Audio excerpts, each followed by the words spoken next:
சத்தோரோக்கள் சதி செய்ய நித்தம் ஏனை நெருங்கோரார் அத்தனேதான்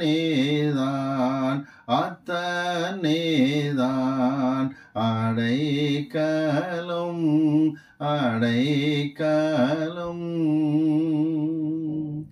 பிதாவே, இந்த அருமையான வேலைக்காக நன்றி செலுத்துகிறோம். இந்த ஆகஸ்ட் மாதத்திற்கான வாக்குத்தத்த வார்த்தையை நாங்கள் பகிர்ந்து கொள்ளும் பொழுது எங்களோடு கர்த்தருடைய பிரசன்னம் இருக்கட்டும். நீர் மகிமைப்படும், உம்முடைய தெய்வீக நாமத்தை மகிமைப்படுத்தும். இயேசு கிறிஸ்துவின் நாமத்தில் பிதாவே, ஆமென். ஆண்டவராக இயேசு கிறிஸ்துவின் அன்பின் நாமத்தில் உங்களுக்கு என்னுடைய அன்பின் ஆகஸ்ட் மாதத்திற்கான ஆசீர்வாத வாழ்த்துக்களை நான் தெரிவித்துக் கொள்கிறேன். கர்த்தர் உங்களை அதிகமாய் ஆஸ்வதிப்பாராக. கடந்த மாதம், அதாவது ஜூலை மாதம் 28ஆம் தேதியிலே 65 வருஷங்களை நான் முடித்து 66ஆம் வருஷத்தை என் வாழ்க்கையில் துவக்க கர்த்தர் பெரிய ஒரு ஸ்லாக்கியத்தை கொடுத்தார். இதுவரை என்னை ஜெபத்தில் தாங்கி கொண்டிருக்கிற பிள்ளைகளுக்கு நான் கர்த்தருக்குள் நன்றி கூறுகின்றேன். கர்த்தர் ஆஸ்வதிப்பாராக. அந்நாட்களிலே, அதாவது பிறந்த நாள் என்று சங்கீதம் 66:3 கர்த்தர் வாக்குத்தத்தமாய் கொடுத்தார். ஏற்கனவே சங்கீதம் 66 மிக விளக்கமாக வரலாற்று பின்னணியோடு கூட ஜூன் 2020 7ஆம் தேதி என்று நான் கர்த்தருடைய வார்த்தை பகிர்ந்து கொண்டிருக்கின்றேன். இன்றைக்கு இந்த 3ஆம் வசனத்தை மிக முக்கியமாய் உங்களுக்கு எடுத்து காட்ட விரும்புகிறேன். 66ஆம் சங்கீதம் 3ஆம் வசனத்தில் வாசிக்க கேட்போம். தேவனை நோக்கி, உமது கிரியைகளில் எவ்வளவு பயங்கரமாய் இருக்கிறீர். உமது மகத்துவமான வல்லமை நிமித்தம் உம்முடைய சத்துருக்கள் உமக்கு இச்சகம் பேசி அடங்குவார்கள். 66ஆம் சங்கீதம் 3ஆம் வசனத்தில யாசர் ஜபக்குழுவினர் பாடும் பொழுது உமது சத்துருக்கள் உமக்கு இச்சகம் பேசி அடங்குவார் என்று குறிப்பிடுகிறார்கள். ஆனால் மோசே கொண்டு கர்த்தர் சொன்ன வார்த்தையை வாசிக்க நாம் கேட்போமா? உபாகமத்தின் புஸ்தகம் 33ஆம் அதிகாரம் 29ஆம் வசனத்தை நாம் வாசிக்க கேட்போம். உபாகமத்தின் புஸ்தகம் 33:29. இஸ்ரவேலே, நீ பாக்கியவான். கர்த்தரால் ரட்சிக்கப்பட்ட ஜனமே, உனக்கு ஒப்பானவன் யார்? உனக்கு சகாயம் செய்யும் கேடகமும் உனக்கு மகிமை பொருந்திய பட்டயமும் அவரே. உன் சத்துருக்கள் உனக்கு இச்சகம் பேசி அடங்குவார்கள். இந்த வார்த்தை தான் மோசே வாயில் புறப்பட்ட கடைசி வார்த்தையாகவே காணப்படுகிறது. இந்த குறிப்பிட்ட வார்த்தையை தான் மோசே வாயில் புறப்பட்ட கடைசி வார்த்தையாகவும், உபாகமத்தின் 34ஆம் அதிகாரத்தை யோசுவா எழுதி முடித்தது வரலாற்றின்படி உண்மை. யோசுவா 34ஆம் அதிகாரத்தை எழுதும் பொழுது மோசையின் அடக்க ஆராதனை பற்றி விரிவாக எழுதுகிறதை பார்க்கிறோம். போகட்டும். உபாகமத்திலே 33ஆம் அதிகாரத்திலே மோசே சொல்லுகிறார், இஸ்ரவேலே பாக்கியவான், உன் சத்துருக்கள் உனக்கு இச்சகம் பேசி அடங்குவார்கள். ஆனா யாசர் ஜபக்குழுவினர் 66ஆம் சங்கீதத்தை பாடும் பொழுது அவர்கள் சொல்லுகிற வார்த்தை, கர்த்தாவே, உம்முடைய சத்துருக்கள் உமக்கு இச்சகம் பேசி அடங்குவார் என்று குறிப்பிடுகிறார்கள். மொத்தத்தில் உம்மை நிந்திக்கிறவர்கள் நிந்தை என்மேல் விழுந்தது என்று சங்கீதக்காரன் சொன்ன விதமாக நம்மை விரோதித்து பேசுகிற மக்கள் கர்த்தரை தான் நிந்திக்கிறார்கள். 1 பேதுரு 4:14 அப்படி சொல்லுகிறது, ஆவியானவர் நம்மால் மகிமைப்படுகிறார், சத்துருக்களால் நிந்திக்கப்படுகிறார் என்று நாம் பார்க்கின்றோம். அன்பான பிள்ளைகளை கவனியுங்கள். அவரை நிந்திக்கிற மக்கள் நம்மை நிந்திப்பதாகவும் நம்மை நிந்திக்கிற காரியங்கள் அவருக்கு விரோதமான இச்சகம் என்றும் வேதம் ஒப்பிட்டு பேசுகிறது நாம் பார்க்கின்றோம். இச்சகம் என்கிற வார்த்தையை நாம் படிக்கும் பொழுது சாதாரணமாக எடுத்துக்கொள்ள முடியாது. அதில் அநேக விஷயங்கள் அடங்கி இருப்பதை பார்க்க முடியும். இச்சகம் என்பதற்கு பலவிதமான அர்த்தங்கள் பைபிளிலே கொடுக்கப்பட்டிருக்கிறது. தமிழாக்கத்தில் இச்சகம் என்ற ஒரே வார்த்தையாக கொடுத்தாலும் வேதம் கற்றுக் கொடுக்கிறதான காரியத்தை நான் உங்களுக்கு அறிவுறுத்த விரும்புகிறேன். முதலாவதாக, இச்சகம் என்பதற்கு பயன்படுத்தப்படுகிற எபிரேய வார்த்தை கானா என்பதாகும். கானா என்கிறதான எபிரேய வார்த்தைக்கு சரியான ஒரு தமிழாக்கம் பட்டப்பெயர் என்பது பொருளாகும். ஆங்கிலத்திலே நிக்நேம் என்று சொல்லுவார்கள். இந்த பட்ட பெயரை குறித்து வேதம் சொல்லும் பொழுது முகஸ்துதி, அதாவது இச்சகமான பேச்சு என்கிற வார்த்தை அங்கு கொடுக்கப்படுகிறது. இச்சகமான பேச்சு என்பதற்கான காரியத்தை குறித்து நாம் முதலாவது பார்க்கிற அர்த்தம் காணா என்பதாகும். வாசிக்கலாம், எடுத்துக்கொள்வோம். லூக்கா சுவிசேஷத்திலே, லூக்கா சுவிசேஷம் 7ஆம் அதிகாரம் எடுத்துக்கொள்ளலாம். 34ஆம் வசனத்தை நாம் வாசிக்க கேட்போம். லூக்கா 7:34. மனுஷகுமாரன் போஜனபானம் பண்ணுகிறவராய் வந்தார்.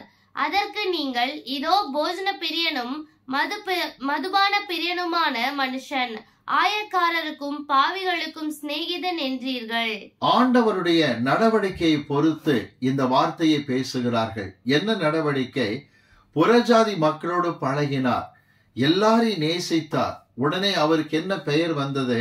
ஆயக்காரருக்கும் பாவிகளுக்கும் சிநேகிதன் என்று சொன்னார்கள். லூக்கா சுவிசேஷத்துல 15ஆம் அதிகாரத்தின் சம்பவம் என்னை அதிகமாய் தொட்டது. காரணம் என்ன தெரியுமா? இதே காரியத்தை பேதுரு தன் வாழ்க்கையிலே அனுபவித்ததை பார்க்கின்றோம். லூக்கா சுவிசேஷம் 15ஆம் அதிகாரம் 1ஆம் 2ஆம் வசனத்தை வாசிக்க நாம் கேட்போம். சகல ஆயக்காரரும் பாவிகளும் அவருடைய வசனங்களை கேட்கும்படி அவரிடத்தில் வந்து சேர்ந்தார்கள். அப்பொழுது பரிசேயரும் வேத பாரகரும் முறுமுறுத்து, இவர் பாவிகளை ஏற்றுக்கொண்டு அவர்களோட சாப்பிடுகிறார் என்றார்கள். அவர்களுக்கு அவர் சொன்ன உமையாவது, கவனிங்க, பாவிகளை ஏற்றுக்கொண்டு அவரோடு சாப்பிடுகிறார். பாருங்க, ஆயக்காரரும் பாவிகளும் சத்தியத்தை கேட்க வந்தார்கள். கூடவே என்ன யோசித்தார்கள்? இயேசு கிறிஸ்துவுக்கு நாம் உணவை கொண்டு வந்து கொடுப்போம் என்று அன்பு நிமித்தமாக அவருக்கு உணவை அளித்து கூடவே சாப்பிட்டார்கள். இதுதான் நடந்தது. இப்படி ஆயக்காரர் பாவிகளிடத்தில் வசனத்தை சொல்வதற்கு கூட பிரச்சனை இல்லை. ஆனால் அவர்களோடு அமர்ந்து சாப்பிடுவது பெரிய குற்றமாய் கருதப்பட்டு அவர்கள் முறுமுறுக்கிற காரியத்தை பரிசேயர் வேதபாரகர் வாழ்க்கையில் பார்க்கின்றோம். ஆம், தொடர்ந்து கர்த்தர் ஓமையை சொல்லும் பொழுது அதே அதிகாரத்திலே ஒரு ஓமை குறிப்பிடுகிறார். இளைய மகனுக்கு விருந்து வைக்கப்பட்ட பொழுது மூத்த மகன் வெளியே நிற்கிற காட்சி கர்த்தர் சொல்லுகிறார். விருந்துக்கு வர பிடிக்காமல், உண்மையிலேயே பாருங்கள், பாவிகளை நேசிக்கும் பொழுது ஆயக்காரர் பாவிகளை சிநேகித்து வசனங்களை சொல்லி அவர்களோடு சாப்பிடும் பொழுது அது எப்படி பெரிய பிரச்சனையாக மாறியதோ அப்படித்தான் பேதுருவின் வாழ்க்கையில் பார்க்கின்றோம். அப்போஸ்தலர் நடவடிக்கைகளிலே 11ஆம் அதிகாரம் எடுத்துக்கொள்ளுங்கள். 2-3 வசனங்களை வாசிக்க நாம் கேட்போம். அப்போஸ்தலர் 11 2ஆம் வசனம் 3ஆம் வசனம். பேதுரு எருசலேமுக்கு திரும்பி வந்தபோது விருத்து சேதனம் உள்ளவர்கள் அவனை நோக்கி, விருத்து சேதனம் இல்லாத மனுஷரிடத்தில் நீர் போய் அவர்களோட போஜனம் பண்ணினீர் என்று அவனோட வாக்குவாதம் பண்ணினார்கள். கொர்நேலியு வீட்டிலே பிரசங்கம் பண்ணினதை குறித்து கூட பிரச்சனை இல்லை.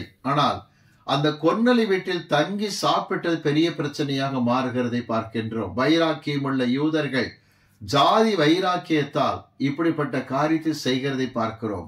இச்சகம் என்கிற வார்த்தைக்கு கானா என்கிற அந்த பதத்தின் பொருள் பட்ட பெயர் என்பது என்று விளங்கிக் கொள்ளுங்கள். உண்மையிலேயே அப்போஸ்தலர் 10ஆம் அதிகாரத்தில் 12 முதல் 15 வரை வாசிக்கும் பொழுது வானத்திலிருந்து துப்பட்டி இறங்கி சகலவிதமான அசுத்தமான மிருகங்கள் இருப்பதையும் பேதுருவை அடித்து புசிக்க கர்த்தர் சொல்வதையும் பார்க்கின்றோம். தீட்டும் அசுத்தமுமான காரியத்தை புசிக்க மாட்டேன் என்று அசுத்த மிருகத்தை குறித்து வெறுப்பாகத்தான் பேதுரு சம்பிரதாயம் இப்படி பேசினார். ஆண்டவர் சொன்னார், தேவன் சுத்தமாக்கினவைகளை நீ தீட்டாக எண்ணாதே. இது கர்த்தர் பன்றி கறி பாம்பு கறி சாப்பிடுவதற்கு சொல்லவில்லை. புறஜாதி மக்களை நான் சுத்தமாக்கும் பொழுது நீ தீட்டாக எண்ண வேண்டாம் என்று கர்த்தர் உணர்த்துகின்றார். அதே அப்போஸ்தலர் நடவடிக்கைகளிலே 10ஆம் அதிகாரம் 28ஆம் வசனத்தில் கொர்நேலியு வீட்டிலே எல்லாரையும் பார்க்கிற பேதுரு அப்படியே பேசுகிறார். இதைத்தான் கர்த்தர் எனக்கு தரிசனத்தில் காண்பித்தார் என்று விளக்கம் கொடுக்கிறதை பார்க்கிறோம். அதே அதிகாரத்தில் பாருங்கள் 34-35 வசனத்தில் தான் என்ன புரிந்து கொண்டோம் என்று பேதுரு விளக்குகிறார். வாசிக்கலாம். அப்போஸ்தலர் 10:34-35. அப்பொழுது பேதுரு பேசத் தொடங்கி, தேவன் பட்சபாதம் உள்ளவர் அல்ல என்றும், எந்த ஜனத்திலாயினும் அவருக்கு பயந்திருந்து நீதியை செய்கிறவன் எவனோ அவனே அவருக்கு உகந்தவன் என்றும் நிச்சயமாய் அறிந்திருக்கிறேன். ஜாதி வைராக்கியத்திலே பட்ட பெயரை கொடுப்பார்கள். எல்லாரிடத்திலும் பேசுவார், எல்லாரிடத்திலும் பழகுவார் என்று நீங்கள் எல்லாரிடத்திலும் பழகுகிற சமயத்தில் பட்ட பெயர்கள் கொடுக்கப்படலாம். என்ன நடந்தாலும் கவலைப்பட வேண்டாம். ஆண்டவர் ஜாதி வைராக்கியத்துக்கு முற்றுப்புள்ளி வைக்கிற தேவன் என்று விளங்கிக் கொள்ளுங்கள். மார்க்கு சுவிசேஷத்துல 7ஆம் அதிகாரம் 27 முதல் 29 வரை இருக்கிற சம்பவத்தை நாம் அடிக்கடி படித்திருக்கின்றோம். கிரேக்க ஸ்திரீ ஒருத்தி வந்து கர்த்தருடைய பாதத்தில் விழுந்து தன் பிள்ளையை பிடித்திருக்கிற பிசாசு நீங்க வேண்டும் என்று கேட்கும் பொழுது அவர் பாதத்தில் விழுந்து அவள் கதறுகிற நேரத்தில் இயேசு சொன்ன வார்த்தை, யூதரை காண்பித்து பிள்ளைகள் அப்பத்தை எடுத்து நாய்களுக்கு போடலாமா என்று கேட்டார். நாய்கள் என்று புறஜாதி மக்களுக்கு பட்டப்பெயர் வழங்குவதில் யூதனுக்கு அத்தனை மகிழ்ச்சி காணப்பட்டது. காரணம், ஆபிராமை ஆபிரகாமாக்கினார், ஈசாக்கு என்று பெயர்வை என்று சொன்னார், சாராயை சாராளாக்கினார், இஸ்ரவேல் என்று பெயர் யாக்கோபுக்கு கொடுக்கப்பட்டது. நம்முடைய முற்பிதாக்களுக்கெல்லாம் பரலோகத்தின் தேவன் பெயர் வைத்திருக்கிறார். நாம் பிள்ளைகள் என்று சொல்லுகிற வேதபாரகன் பரிசேயன் ஜனங்களுக்கு என்ன போதித்தான் தெரியுமா? புறஜாதி மக்களுக்கு கர்த்தர் பேர் வைக்கவில்லை. குடும்பத்தில் பிறக்கிற குழந்தைக்கு பேர் வைக்க சர்ச்சு கொண்டு வரீங்க. வீட்டில் வளர்க்கக்கூடிய நாய்க்கு பூனைக்கு பேர் வைக்க சர்ச்சு கொண்டு வரதில்லை. எனவே புறஜாதி மக்களுக்கு கர்த்தர் பேர் வைக்காததுனால அவர்களை நாய்கள் என்று சொல்லி பிரசங்கித்தார்கள் அந்த காலத்து ரபிக்கள். இதைத்தான் இயேசு கிறிஸ்து சொல்லுகிறார், பிள்ளைகளுக்குரிய அப்பத்தை எடுத்து நாய்க்குட்டிக்கு போடுகிறது நல்லதல்ல என்று சொன்னார். உடனே அந்த ஸ்திரீயானவள், ஆண்டவரே, நாயானது மேசைக்கு கீழே விழுகிற துணிக்கே தின்னுமே என்று சொல்லுகிற வார்த்தையை பார்க்கிறீர்கள். ஆம், நான் தெருவில் திரிகிற நாய் அல்ல, தெருநாய் அல்ல ஆண்டவரே, உம்முடைய வீட்டுக்குள் இருக்கக்கூடிய உம்மால் வளர்க்கப்படுகிற நாய் என்று தன்னை அறிக்கையிடுகின்றாள். நாய்களிலே 2 விதம் உண்டு. லூக்கா 16ஆம் அதிகாரத்திலே லாசரு ஐஸ்வர்யவான் சம்பவத்தை பார்க்கும் பொழுது காம்பவுண்டுக்கு வெளியே இருக்கக்கூடிய பிச்சைக்காரன் பக்கத்திலே தெருநாய்கள் நின்று கொண்டிருப்பதை பார்க்கிறோம். ஆனால் மார்க் 7ஆம் அதிகாரத்திலே அந்த ஸ்திரீ சொல்லுகிறதோ வீட்டுக்குள் வளர்க்கப்படுகிற நாயாக தன்னை காண்பிக்கிறதை பார்க்கின்றோம். ஆண்டவர் அந்த வார்த்தையை கனப்படுத்தி அவள் மகளுக்கு பிசாசை நீக்குகிறதை அதே வசனத்தில் பார்க்கின்றோம். ஆம் பிரியமானவர்களே, பிதாவே இவர்களுக்கு மன்னியும் என்கிற சிலுவையிலே சொல்லப்பட்ட முதல் வார்த்தையிலே கர்த்தர் இந்த ஜாதி வைராக்கியத்திற்கு முற்றுப்புள்ளி வைத்தார். ஒருவேளை ஆண்டவர் பிதாவே யூதர்களுக்கு மன்னியும் என்று சொல்லி இருப்பாரானால் இன்னைக்கு நான் பிரசங்கியாக இருந்திருக்க முடியாது. கேட்கிற உங்களில் அநேகர் புறஜாதியிலிருந்து கிறிஸ்துவை ஏற்றுக்கொண்டவர்கள், நாங்களும் புறஜாதியிலிருந்து கர்த்தரை ஏற்றுக்கொண்டவர்கள் தானே. அப்படி ஆண்டவர் யூதர்களுக்கு சொல்லியிருந்தார்னா ரட்சிப்பு அவர்களுக்கு மட்டுமே கிடைத்திருக்கும். ஆண்டவர் ஜாதி வைராக்கியத்தை முறியடித்து இவர்களுக்கு என்று சொன்ன பொதுவான வார்த்தைக்காய் கர்த்தரை ஸ்தோத்திரிக்கின்றேன். பிதாவே இவர்களுக்கு மன்னியும். இன்னும் தெரியுமா உங்களுக்கு, அப்போஸ்தலர் நடபடிகள் 17ஆம் அதிகாரத்தில் 18ஆம் வசனத்திலே பவுலுக்கு ஒரு பெயர் கொடுக்கப்படுகிற நிக்நேம், அதாவது பட்ட பெயர். இந்த இச்சக வார்த்தையின் அர்த்தம் என்னவென்று பார்ப்போம். வாசிக்கலாம். அப்போஸ்தலர் 17:18. அப்பொழுது எப்பிக்கூரரும் ஸ்தோயிகருமான ஞானிகளில் சிலர் அவனோட வாக்குவாதம் பண்ணினார்கள். சிலர், இந்த வாயாடி என்ன பேச போகிறான் என்றார்கள். பவுல் தொடர்ச்சியாக பேசுகிற அந்த வார்த்தையை வைத்து ஒரு பிரேக் இல்லாம கண்டினியூ பண்ணி பேசிக்கொண்டே வருவார். தொடர்ச்சியாக பேசுகிற ஸ்லாக்கியத்தை கர்த்தர் தான் அவருக்கு கொடுத்தார்.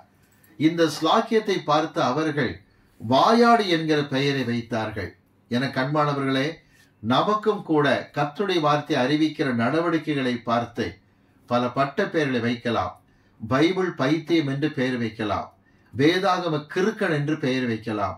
என்ன செய்தாலும் சரி, ஒன்று மட்டும் புரிந்து கொள்ளுங்கள், நமது நடவடிக்கையின் பெயரிலேயே இச்சக வார்த்தைகளை பேசுகிறார்கள். ஆண்டவரோ நம்முடைய வாழ்க்கையில இவை எல்லாவற்றுக்கும் ஆசீர்வாதத்தை கொடுக்கின்றார். உண்மையிலேயே கிறிஸ்துவுக்கு பாவிகளுக்கு சிநேகிதன் என்கிற இச்சக பேச்சு வந்தது. பவுலுக்கு வாயாடி என்கிற பெயர் இச்சக பேச்சாக வந்தது. என்ன நடந்தாலும் சத்துருக்கள் இச்சகம் பேசி அடங்குவார் என்பது கர்த்தர் கொடுத்த வாக்கு தத்துவம் என்று விளங்கிக் கொள்ளுங்கள். எனக்கு ஞானஸ்நானம் கொடுத்த பாஸ்டருடைய மனைவி என் மீது அதிகமாக வெறுப்பை காட்டுவார்கள்.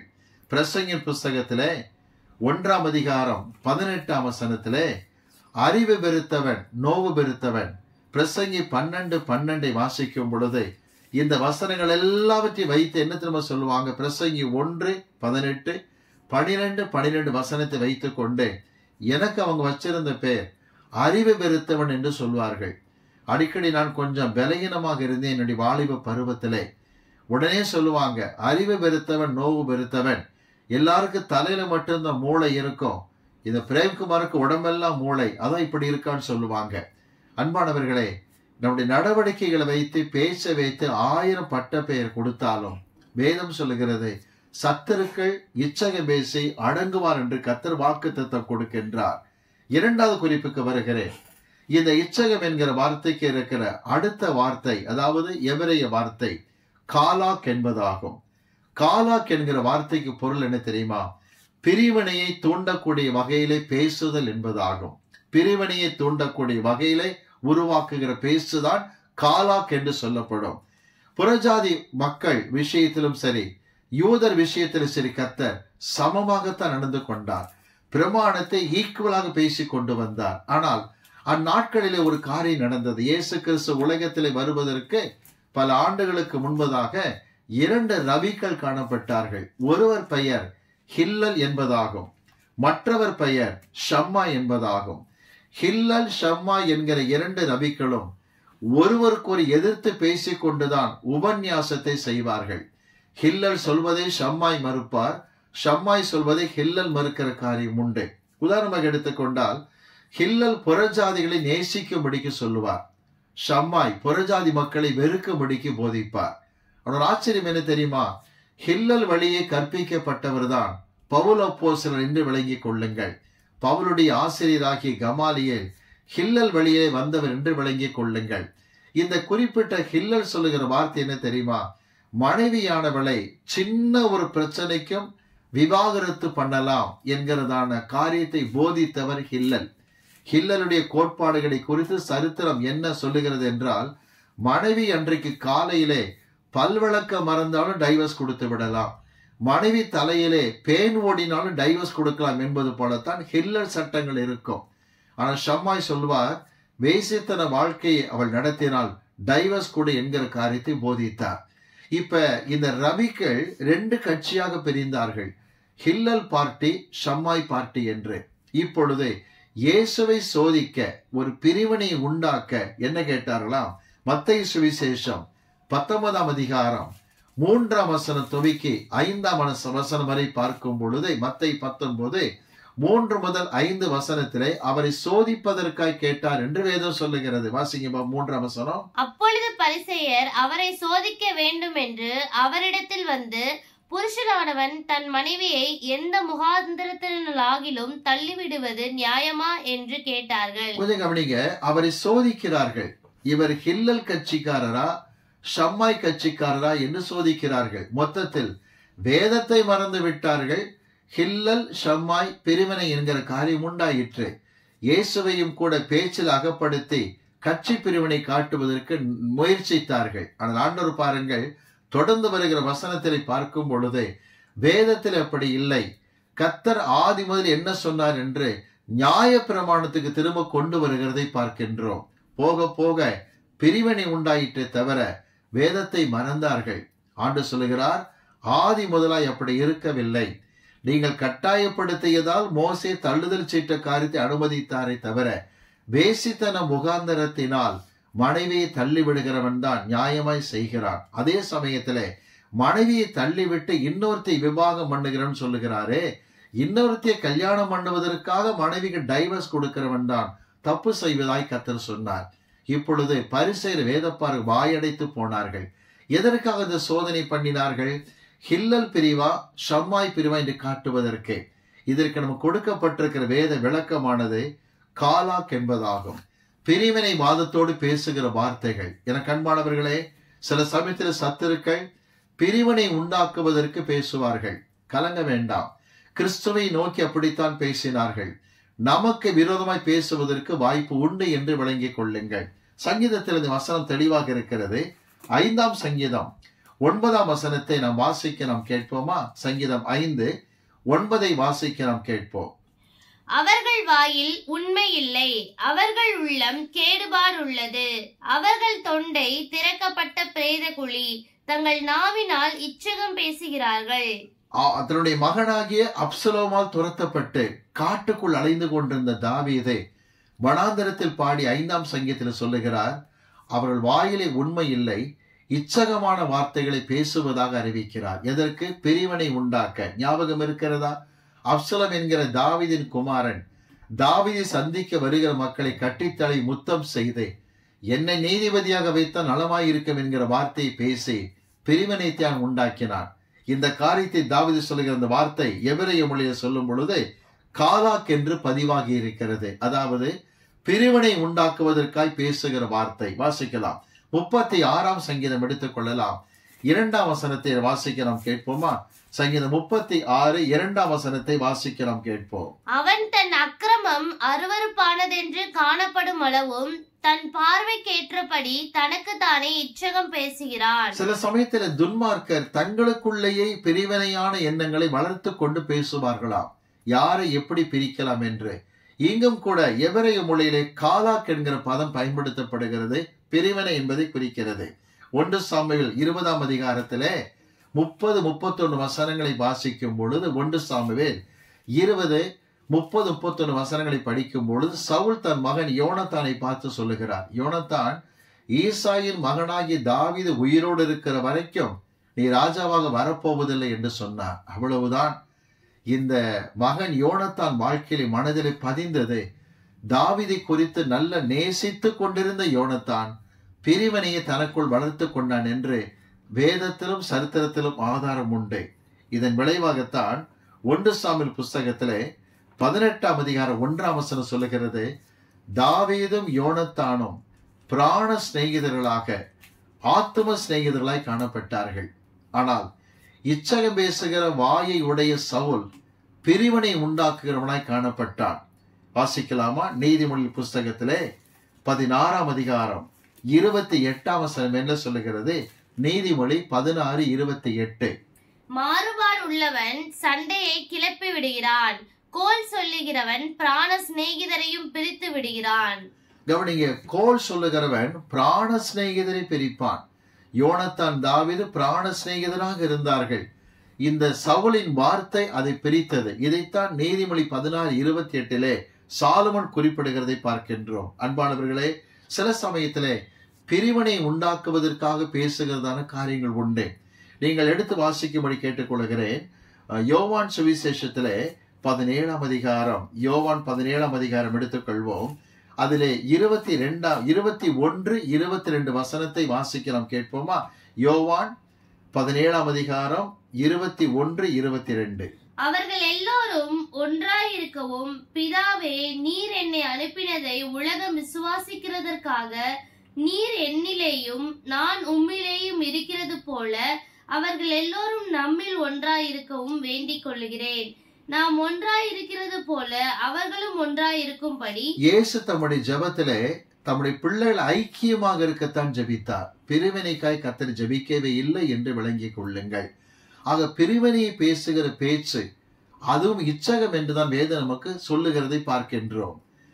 இந்த குறிப்பிட்ட பிரிவினை பேச்சுக்கு முடிவுண்டாக்கும் வகையில்தான் இயேசு சிலுவையிலே தொங்கும் பொழுது ஒரு வார்த்தையை சொன்னார், அதோ உன் மகன், அதோ உன் தாய் என்று ஒரு இணைப்பை ஏற்படுத்துகிறதை யோவான் 19ஆம் அதிகாரத்தில் 26-27 வசனத்தில் வாசிக்கின்றோம்.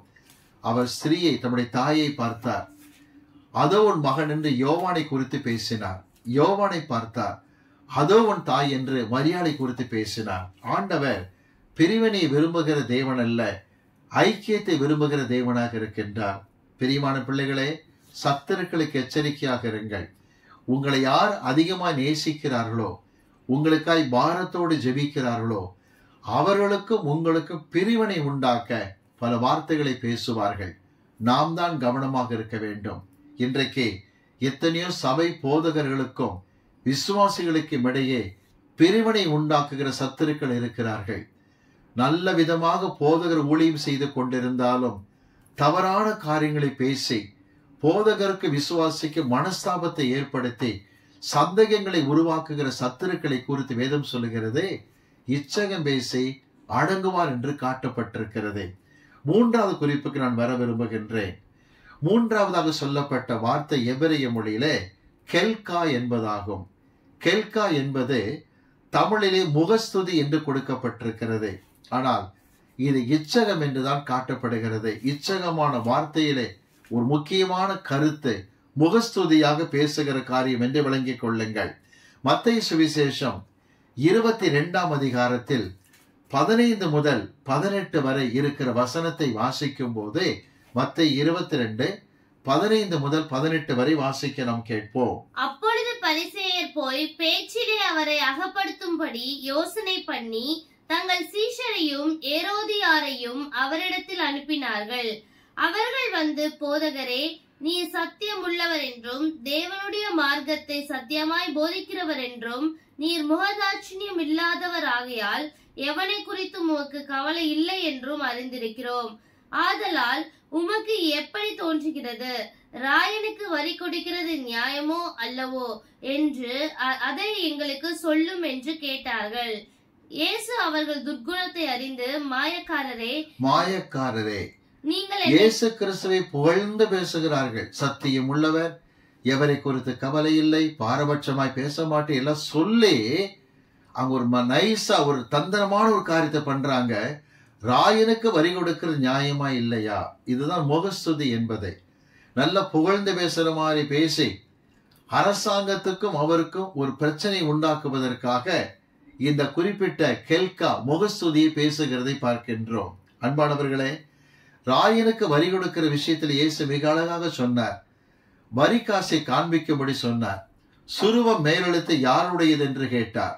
ராயனுடையது என்று சொன்னார்கள். உடனே இயேசு, ராயனுக்குரியது ராயனுக்கு கொடுங்கள், தேவனுக்குரியது தேவனுக்கு கொடுங்கள் என்று சொன்னார். ஏனென்றால் இயேசு கிறிஸ்து உலகத்தில் வருவதற்கு சில ஆண்டுகளுக்கு முன்பதாக சில தீவிரவாதிகள் கூட்டங்களை சேர்த்தார்கள். தங்களுக்கென்று குரூப்பை சேர்த்து வரி கட்ட வேண்டாம் என்று கலவரத்தை எழுப்பினார்கள்.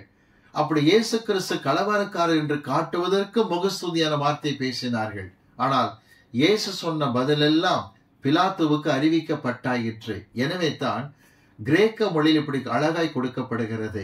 லூக்கா 23 அதிகாரம் 2 வசனத்தை படிக்கும் பொழுது பிலாத்து அந்த கேட்டு சிரித்ததாக சரித்திரத்தில் உண்டு. லூக்கா 23 2 வசனத்தை வாசிப்போம். இவன் தன்னை கிறிஸ்து எனப்பட்ட ராஜாவென்றும் ராயருக்கு வரி கொடுக்க வேண்டுவதில்லை என்றும் சொல்லி ஜனங்களை கலகப்படுத்த கண்டோம். கவனிங்க, ராயனுக்கு வரி கொடுக்க வேண்டாம் என்று சொன்னதை கேட்டோம் என்று பொய் சொல்லுகிறார்கள். பிலாத்து சிரித்ததாக சரித்திரம் சொல்லுகிறது. ஏன்? அவர்கள் முகஸ்துதியாய் பேசி ஒரு கலவரத்தை ஏற்படுத்த நினைத்தார்கள். ஆனால் ஆண்டவர் மிகுந்த கவனமாக பேசுகிறதை நாம் பார்க்கின்றோம். இதை குறித்து நாம் பழைய ஏற்பாட்டில் ஒரு அருமையான சம்பவத்தை படிக்க முடியும். 1 சாமுவேல் 23 அதிகாரத்தில் 16-17 வசனத்தில் இப்படி இருக்கிறது. 1 சாமுவேல் 23 அதிகாரத்தில் யோனத்தான் தாவீதை சந்திக்க காட்டுக்குள் வந்து விட்டார். யோனத்தான் என்ன செய்திருக்க வேண்டும்?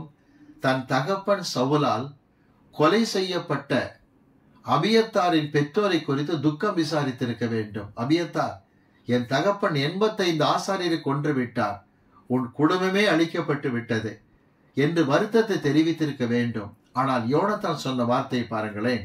1 சாமுவேல் 23:16-17 தாவீதின் கையை திடப்படுத்தி, நிச்சயமாக நீ ராஜாவாக வருவாய், 2ஆம் ஸ்தானத்தில் நான் இருப்பேன் என்று சொல்லுகின்றான். உள்ளான ஆசையை பார்த்தீர்களா?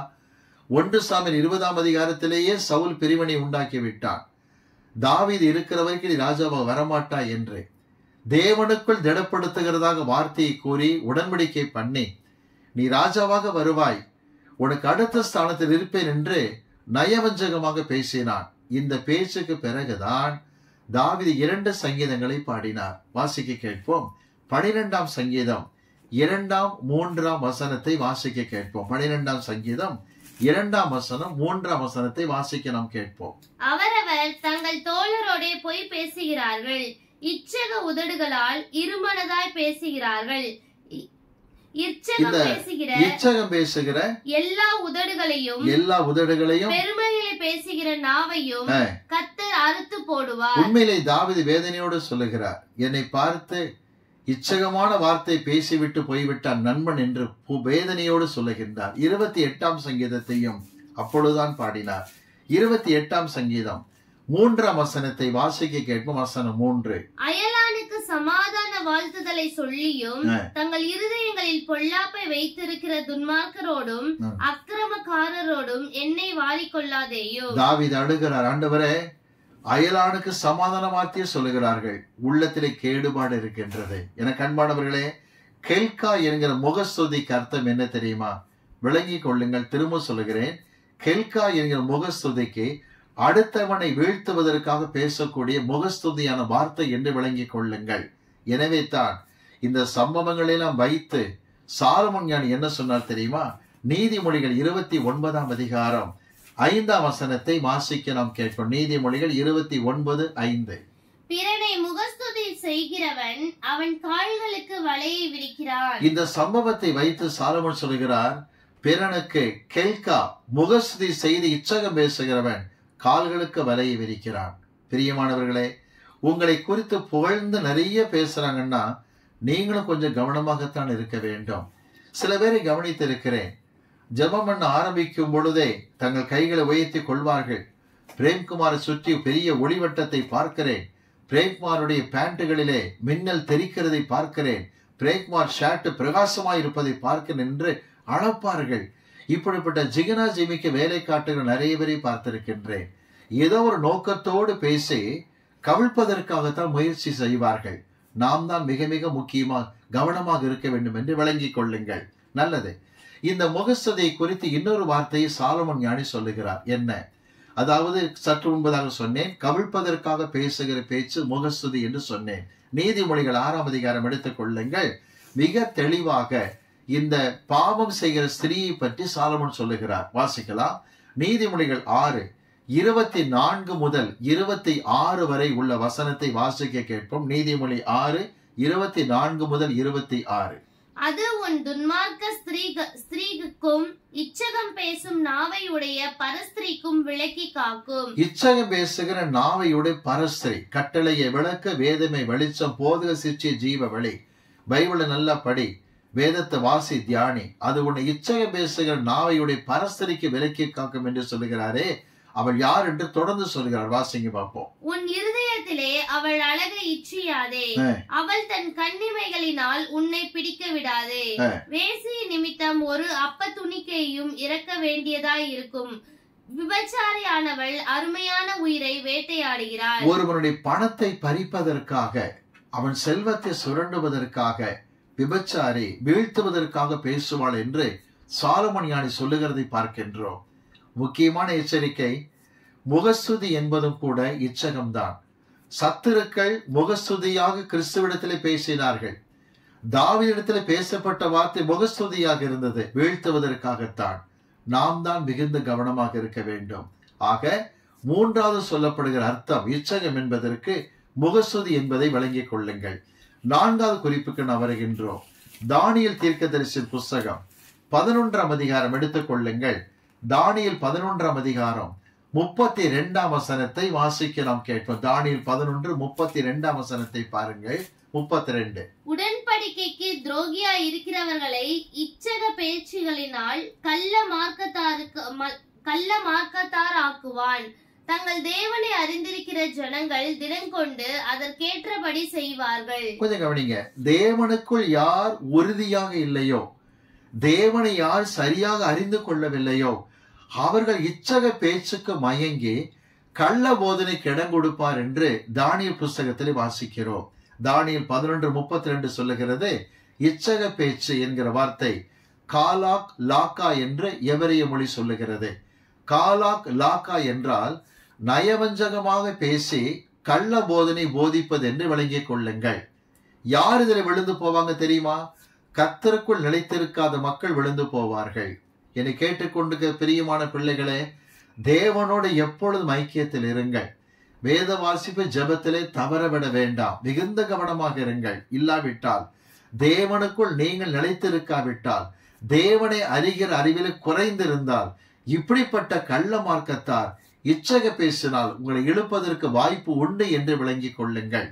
நாம் வாசிக்க கேட்போம். யோவான் சுவிசேஷம் 10ஆம் அதிகாரம் எடுத்துக் கொள்ளலாம். 8ஆம் வசனத்தை வாசிக்க நாம் கேட்போம். யோவான் 10:8ஆம் வசனம். 10:8. எனக்கு முன்னே வந்தவர்கள் எல்லாரும் கள்ளரும் கொள்ளைக்காரருமாய் இருக்கிறார்கள். ஆடுகள் அவர்களுக்கு செவி கொடுக்கவில்லை. கள்ளர் கொள்ளைக்காரர் யார் இவர்கள் என்று கேட்டால், வேதம் சொல்லுகிற வார்த்தை அப்போஸ்தலர் 5ஆம் அதிகாரத்தில் 36-37 வசனத்தில் இவர்கள் யார் என்று கமாலியேல் தெளிவாக்குகிறார். அதாவது இயேசு கிறிஸ்து உலகத்தில் பிறந்த சமயத்தில் குடிமதிப்பின் நாட்களிலே தெயுதாஸ் யூதாஸ் என்கிற 2 கள்ள போதகரை எழுப்பினார்கள். இவர்கள் இருவருமே கலிலேயா பகுதியை சேர்ந்தவர்கள்தான். இவர்கள் 2 பேருமே கள்ள போதனையை போதித்து ஆயிரக்கணக்கான ஜனங்களை தங்கள் பக்கம் இழுத்து தாங்களும் நாசமாகி அவர்களை நாசமாக்கின காட்சியைத்தான் கமாலியேல் அப்போஸ்தலர் 5 சொல்லுகின்றார். இயேசு சொல்லுகிறார், எனக்கு முன்னே வந்த இவர்கள் கள்ள போதகராக இருக்கிறார் சொல்லிவிட்டு யோவான் 10:8 பாருங்கள், ஆடுகள் அவர்களுக்கு செவி கொடுக்கவில்லை என்று கர்த்தர் சொல்லுகிறார். யோவான் 10:8 இந்த ஆடுகள் என்கிற வார்த்தை கிரேக்க பைபிளிலே ப்ரொபெட்டோன் என்று கொடுத்திருக்கிறார்கள். இன்னும் தெளிவான முக்கியமான குறிப்பு என்ன தெரியுமா? தெரிந்து கொள்ளப்பட்ட ஆடுகள் அவர்களுக்கு செவி கொடுக்கவில்லை என்பதாகும். உண்மையிலே நீங்கள் தேவனால் தெரிந்து கொள்ளப்பட்ட ஆடுகளாக இருப்பீர்களானால், அவரில் நிலைத்திருக்கிற பிள்ளைகளாக இருப்பீர்களானால், இப்படிப்பட்ட இச்சக பேச்சாளர்களுக்கு விலகி இருக்க முடியும் என்று சொல்லுகிறேன். உண்மையிலேயே இயேசு கிறிஸ்துவை பார்த்தோம். இச்சக வார்த்தைகளை பிசாசு பேசினான். என்ன சொன்னான்? என் பாதத்தில் விழுந்து பணிந்து கொண்டால் இவைகளெல்லாம் உமக்கு தருவேன் என்று சொல்லி ராஜ்யங்களை காண்பித்தான். ஆனால் ஆயிரக்கணக்கான ஆண்டுகளுக்கு முன்பதாகவே பிதா குமாரனை பார்த்து சொன்னார். 2ஆம் சங்கீதத்தில் வருகிற வார்த்தை என்ன? என்னை கேளும், அப்பொழுது ஜாதிகளை உமக்கு சுதந்திரமாக, பூமியின் எல்லைகளை உமக்கு சொந்தமாய் கொடுப்பேன் என்று பிதா குமாரனிடத்தில் சொல்லி வைத்திருக்கின்றார். ஆனா பிசாசு இச்சக பேச்சினால் இயேசுவை வீழ்த்துவதற்காக முயற்சித்தான். இயேசுவோ அப்பாலை போ சாத்தானே என்று சொன்னார். நாம் தேவனில் நிலைத்திருக்கும் பொழுது இச்சக பேச்சுக்கு விலக்கி காத்துக்கொள்ள முடியும். கள்ள போதனைக்கு விலக்கி காத்துக்கொள்ள முடியும். ஜெப வாழ்க்கை குறையுமானால், வேத வசன வாஞ்சை குறையுமானால், தேவனில் நிலைத்திருக்கிற வாழ்க்கை இல்லை என்றால் நிச்சயமாகவே இப்படிப்பட்ட இச்சக பேச்சாளர்கள் நம்மையும் கூட கள்ள மார்க்கத்தில் சேர்த்து விடுவார்கள். நாம் தான் கவனமாக இருக்க வேண்டும். இயேசுவுக்கு விரோதமாக பிசாசு பேசினான். அந்நாட்களிலே யூதாஸ் பேசினார்கள். இயேசு விளக்கம் கொடுத்தார். தெரிந்து கொள்ளப்பட்ட ஆடுகள் அவர்களுக்கு செவி கொடுக்கவில்லை. தானியேல் 11 சொல்லுகிறது, தேவனை அறிந்திருக்காத ஜனங்கள் நிச்சயமா கள்ள பேச்சுக்கு இடம் கொடுப்பார் என்று சொல்லப்படுகிறது. 5வது குறிப்புக்கு வர விரும்புகின்றேன். இந்த 5வது குறிப்பு கிரேக்க மொழியிலிருந்து எடுக்கப்பட்ட வார்த்தை. 1 தெசலோனிக்கேயர் 2ஆம் அதிகாரம் எடுத்துக் கொள்ளுங்கள். 1 தெசலோனிக்கேயர் 2ஆம் அதிகாரம் 5ஆம் வசனத்தை வாசிக்கலாம். கேட்போம். வசனம் 5. உங்களுக்கு தெரிந்திருக்கிறபடி நாங்கள் ஒரு காலம் இச்சகமான வசனங்களை சொல்லவும் இல்லை, பொருளாசை உள்ளவர்களாய் மாயம் பண்ணவும் இல்லை. இச்சக வார்த்தைகளை பேசுதல் பொருளாசையோடு கூட பேசுகிற காரியம். இதற்கு கிரேக்க மொழியிலே கொலாக்கியா என்று கொடுத்திருக்கிறார்கள். கொலாக்கியா என்கிற வார்த்தை கருத்து தெரியுமா? ஆதாயத்தோடு நயவஞ்சகமாக பேசுதல். திரும்ப சொல்லுகிறேன், நயவஞ்சக வார்த்தைகளால் தங்களுக்கு ஆதாயம் தேடிக்கொள்ளுதல் என்பது பொருளாகும். இன்னைக்கு பவுலுடைய வாழ்க்கையை நாம் பார்க்கும் பொழுது, இன்றைக்கு இருக்கிற ஊழியங்களை பார்க்கும் பொழுது சற்று விசனமாகத்தான் இருக்கிறது. எத்தனையோ ஊழியக்காரர்கள் தங்கள் ஊழியத்தை பிசினஸ் மோட்டிவ்ல இறக்கி விட்டார்கள். துக்கத்தோடு நான் சொல்லுகிறேன். அடுத்தவர்களுடைய பணத்தை வாங்குவதற்காக, நிறைய காணிக்கை பெறுவதற்காக இஷ்டம்போல் பேசி திட்டங்களை அறிவிக்கிற காரியங்களை செய்கிறார்கள். தவறு பிரியமானவர்களே. ஒருவேளை இப்படிப்பட்ட ஊழியக்காரங்க மல்டி லீடிங் மார்க்கெட் MLM நடத்தினால் பெரிய பணக்காரராகி விடுவார்கள். ஆனா ஊழியத்தில் வந்து இறங்கி இதே MLM போலவே பிகேவ் பண்ணி பேசுகிறார்கள். கருத்தரங்களை நடத்துகிறார்கள். இது தமிழ்நாட்டிலும் நடந்தது, கர்நாடகாவில் நடந்தது. நான் வேதனையோடு சொல்லுகிறேன். சபை வளர்ச்சியை அடைவது எப்படி, சின்ன சபையை பெரிய சபை ஆக்குவது எப்படி, ஆத்துமாக்களை சேர்ப்பது எப்படி என்பதை விளக்குவதற்கு ஒரு ஊழியக்காரர் வருகிறார் வெளிநாட்டில் இருந்து என்று வெளிநாட்டு ஊழியக்காரர் அழைக்கிறார்கள். யாருக்கு இந்த பிரசங்கம் தேவை? சபை வளராதிருக்கிற ஏழை ஊழியர்களுக்குத்தான் தேவை. ஆனா இவர்கள் அந்த கருத்தரங்குகளுக்கு பெரிய அரங்கசாலையை நியமித்து 5000 ரூபாய் டிக்கெட், 10,000 டிக்கெட் என்று 2000 ஆரம்பித்து 10,000 போகிறார்கள். கர்நாடகாவில் ஒருமுறை இப்படிப்பட்ட கூட்டம் ஒழுங்கு செய்யும் போது ஒரு பெரிய ஊழியக்காரர் சொன்னாராம், ஏன் 2000 நிக்கிறீங்க, 5000 டிக்கெட் ஆரம்பிங்க. இது வேதனையான வார்த்தை. யாருக்கு ஐயா சபை வளர்ச்சி பிரசங்க தேவை? வளராத ஊழியனுக்கு. அவன் கஷ்டப்பட்டு கொண்டிருக்கிறான், பொருளாதாரத்தில் நலிவடைந்திருக்கின்றான். ஆனா கருத்தரங்கள் உட்கார்ந்து இருக்கிற எல்லாருமே 7-8 கிளை சபை வைத்திருக்கிறவர்கள், வளர்ந்த ஊழியக்காரர்கள். அவர்கள் 10,000 வரை டிக்கெட் கொடுத்து உட்கார்ந்து கொள்கிறார்கள்.